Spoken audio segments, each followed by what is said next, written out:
Olá, eu sou a Aline Lauda, presidente do Grupo Brasileiro de Câncer de Cabeça e Pescoço, e estou aqui hoje para discutirmos os principais estudos que foram publicados em 2019 sobre o câncer de cabeça e pescoço. O que mudou na vida do oncologista que trata essa doença em 2019? E para isso nós vamos começar falando que, antigamente, o câncer de cabeça e pescoço ele era tratado como uma doença só, um sítio único. E cada dia mais a gente está entendendo que é importante individualizar. A gente individualiza muito o paciente, mas também o subsítio da doença. E para isso nós vamos discutir hoje 3 cenários diferentes em 3 importantes artigos que fizeram a diferença na vida do paciente. Então nós vamos falar dos tumores de nasofaringe, dos tumores de orofaringe, HPV positivo e do carcinoma epidermoide metastático, de uma forma geral. Então, o primeiro estudo que nós queremos falar é um estudo que foi publicado na New England, agora recente, que fala da nasofaringe, do carcinoma de nasofaringe. Nós sabemos que esse é um tumor raro no nosso meio, mas acontece que às vezes a gente pega assim o paciente e a gente muitas vezes não sabe como abordar aquela doença localmente avançada. Desde 1998, quando a gente tem os estudos lá de quimioterapia adjuvante, nós adotamos a quimioterapia adjuvante após cisplatina e radioterapia como tratamento padrão. Em 2016, essa conduta foi questionada após os estudos de indução mostrarem um ganho significante de sobrevida. E o que aconteceu em 2019, que foi publicado o estudo, então, que comparava quimioterapia de indução com gemcitabina e cisplatina, seguida de quimioterapia mais radioterapia, versus o segundo braço, quimioterapia com cisplatina, 100 mg por metro quadrado, mais radioterapia. Então foi basicamente um estudo que comparou indução seguida de quimio-rádio versus quimio-radioterapia. E esse estudo nos mostrou que a indução com gemcitabina e cisplatina teve um ganho de sobrevida global significativo comparando apenas com quimio-radioterapia isolado. Uma sobrevida livre de progressão de 85% para quem fez indução versus 76% para quem fez quimioterapia e radioterapia isolada. Então, mostrando que o tratamento padrão para doença localmente avançada, nasofaringe localmente avançada, é a quimioterapia de indução. Se vamos usar o TPF, que é docetaxel, fluoracil e platina, ou gemcitabina e cisplatina, isso aí a gente não tem essa resposta. Qual que seria a melhor indução? Lembrar que a nossa população é uma população geralmente não está associada com o vírus do Epstein-Barr, e esses estudos foram feitos dentro de um contexto de Epstein-Barr, de câncer de nasofaringe associado ao Epstein-Barr. Mas de uma forma geral, então, a gente adota a indução para tratamento localmente avançado de nasofaringe.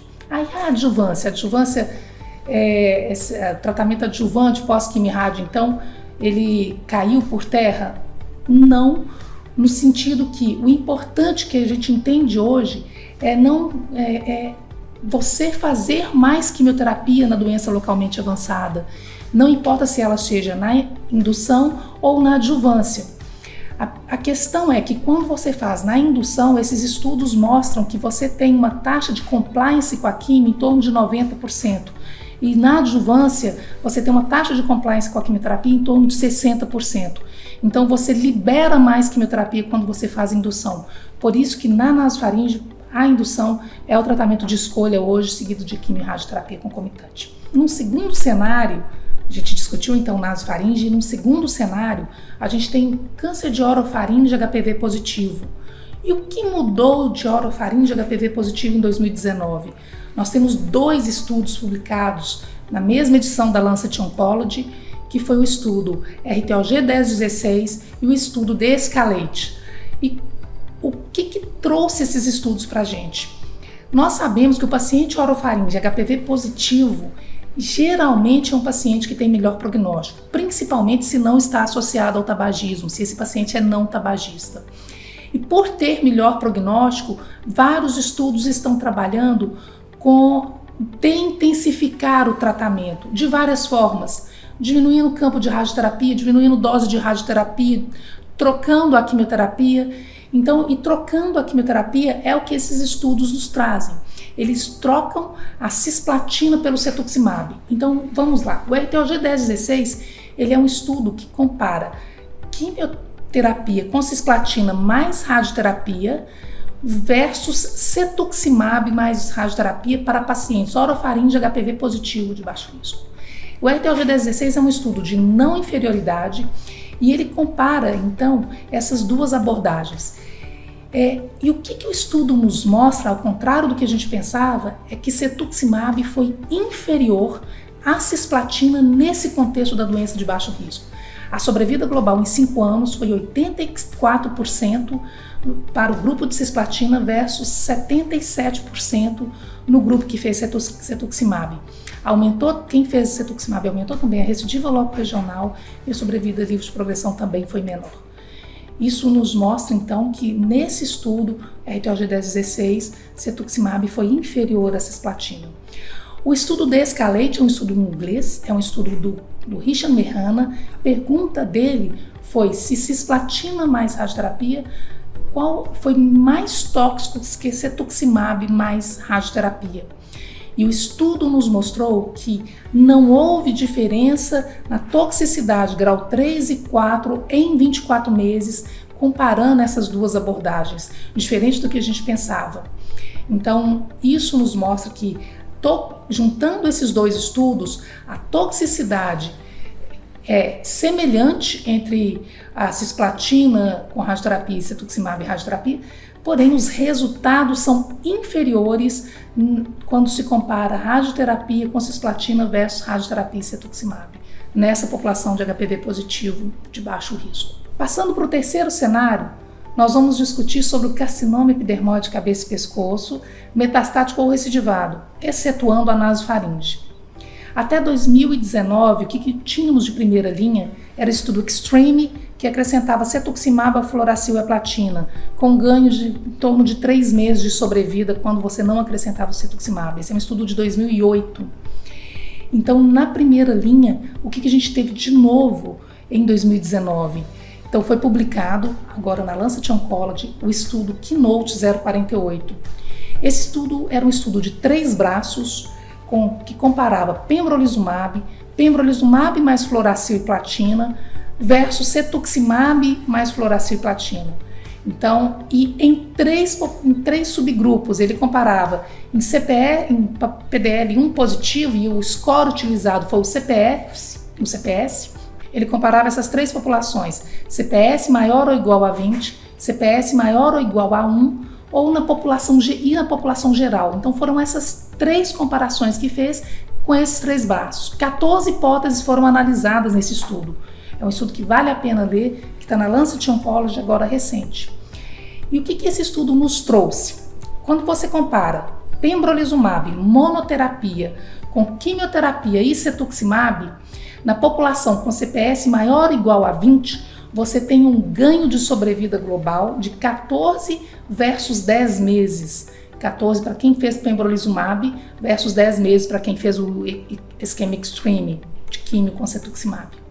Então, para a população maior, com CPS maior ou igual a 20, para a população com CPS maior ou igual a 1, ou a população geral, não houve ganho de sobrevida, mas o estudo mostra, essa era uma das hipóteses, que o pembrolizumab isolado foi não inferior à quimioterapia com o esquema Extreme.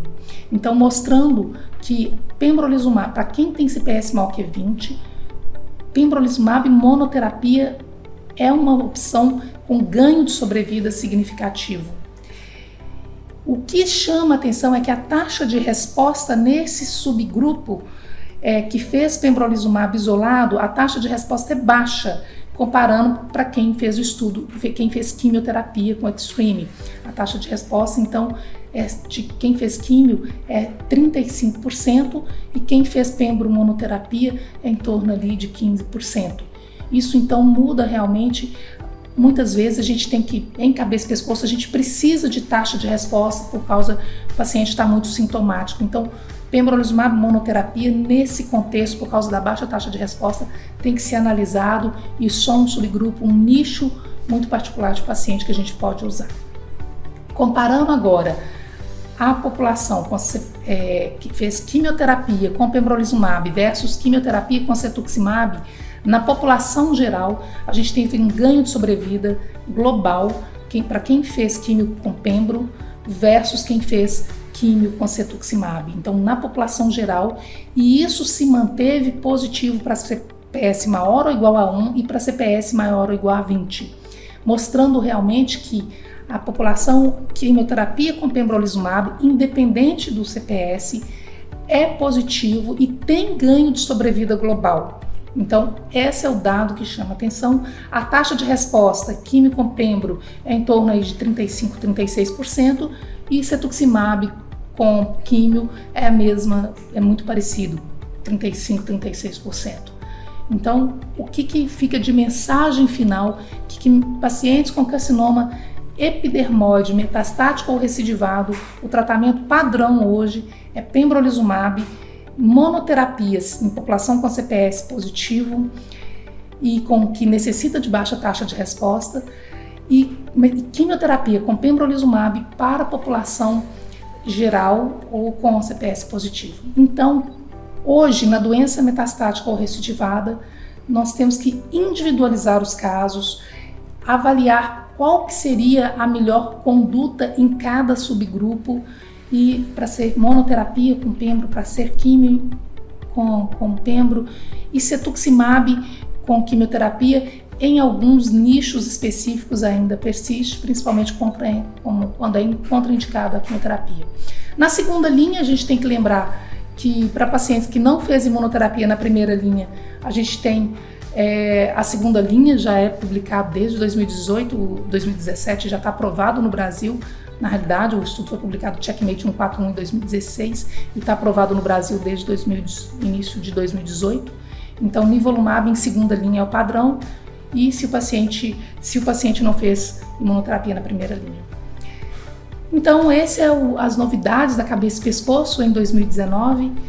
Vamos cada dia mais individualizar os pacientes, nasofaringe, orofaringe HPV positivo, doença metastática ou recidivada, temos cada dia mais novidade, e com certeza 2020 está vindo aí para trazer mais benefícios, mais estudos que vão beneficiar os nossos pacientes. Obrigada.